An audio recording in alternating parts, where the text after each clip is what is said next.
Spremembe nezdravega življenjskega sloga in prehranskih navad se pogosto zdijo previsoke ovire.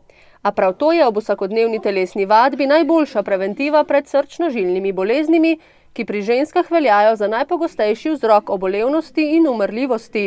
Celo več kot jim skupaj botrujeta osteoporoza in rak.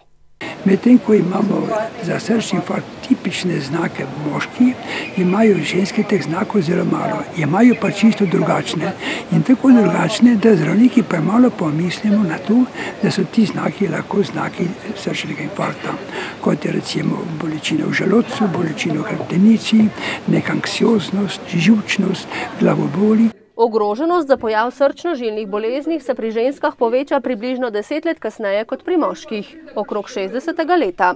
Kljub dejstvu, da je smrtnost v zadnjih 30 letih upadla za več kot 30% in da s preventivnimi ukrepi letno rešijo približno 600 življenj, so nekateri podatki še vedno skrb vzbujajoči.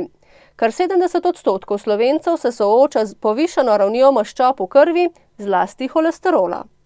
50% je takih, ki imajo povišen krvni tlak, 24% jih kadi, debelih oziroma prekomerno prehranjenih je tudi spet tam okrog 60%, če to seštejemo. Skratka, veliko takih dejavnikov je, na katere mi lahko zelo učinkovito in enostavno in nenazadnje tudi poceni vplivamo.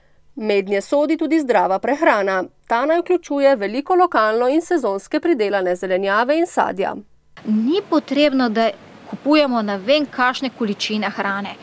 Dajmo kupiti majhne količine, morda tudi ekološko pridelane, čeprav morda je res nekoliko dražja. Še vedno pa velja, da lahko za zdravo in kakovostno življenje in s tem tudi za starost največ naredimo prav sami, tukaj in zdaj.